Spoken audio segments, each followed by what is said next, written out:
मेरे साथ इस वक्त आरजेडी से रणविजय साहू जी मौजूद हैं। थोड़ी देर पहले कृष्णा लावरू और कन्हैया कुमार ने प्रेस कॉन्फ्रेंस किया है जिसमें 16 मार्च से वो लोग पलायन, शिक्षा, रोजगार इन सब को लेकर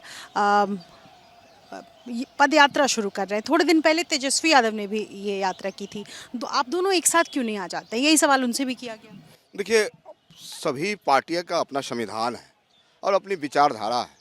सवाल उठता है कि बिहार में एनडीए का जो सरकार है, भारतीय जनता पार्टी की जो सरकार है, उसको रोकना है।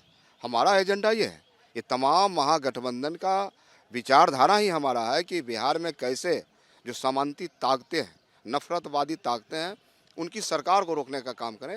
तो सभी पार्टी का अपना अपना एजेंडा होता है, संविधान होता है। तो निश्चित रूप से सब लोगों का एक ही लक्ष्य है, एक ही उद्देश्य है कि बिहार में एनडीए की सरकार को रोकना है। पर महागठबंधन में कांग्रेस पार्टी भी है और आप भी हैं। पिछली बार जो सीटों का शेयरिंग हुआ था उसमें आपकी पार्टी को ज़्यादा सीटें मिली थी, लेकिन इस बार उनसे पूछा गया बार बार कि क्या आप अपने सहयोगी दलों को इस यात्रा में शामिल करेंगे। इस पर उन्होंने कुछ भी नहीं बोला। क्या है ये? नहीं, देखिए, विचारधारा एक है। आप जब देखेंगे बिहार में महागठबंधन का जब विधायक दल का बैठक होता है तो विधायक दल के नेता उसमें उपस्थित होते हैं। कांग्रेस के, वाम के, सीपीआई, सीपीएम, राष्ट्रीय जनता दल, सारे लोगों ने एक मत से नेता के रूप में स्वीकार किया।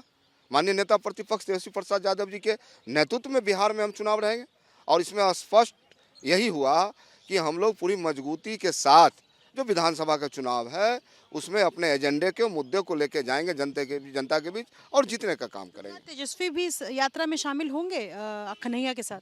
और देखिए, सवाल ये नहीं उठता है, सवाल उठता है कि राष्ट्रीय जनता दल का जो संविधान है, विचारधारा है, लगातार तेजस्वी प्रसाद यादव जी उस काम को कर रहे हैं, संवाद यात्रा के माध्यम से, कार्यकर्ता यात्रा के माध्यम से। तो तेजस्वी प्रसाद यादव तो निश्चित रूप से महागठबंधन का जो एक लीडर है उसके रूप में काम करने का काम कर रहे हैं। सभी दलों का अपना अपना संविधान होता है, उनकी आज़ादी है काम करने का, लेकिन उद्देश्य एक ही है कि बिहार में खात्मा हो एनडीए की सरकार का। कांग्रेस कन्हैया को नेतृत्व के तौर पर, बिहार के नेतृत्व के तौर पर प्रोजेक्ट कर रही है और ये भी कहा जा रहा है कि वो विधानसभा चुनाव लड़ सकते हैं। नहीं, निश्चित रूप से सभी को राजनीति में आज़ादी है। कन्हैया इससे पहले भी लोकसभा के चुनाव लड़े हैं इस बिहार से और अब बिहार में विधानसभा चुनाव लड़ना चाहते हैं। तो निश्चित रूप से लोकतंत्र में सबकी आज़ादी है।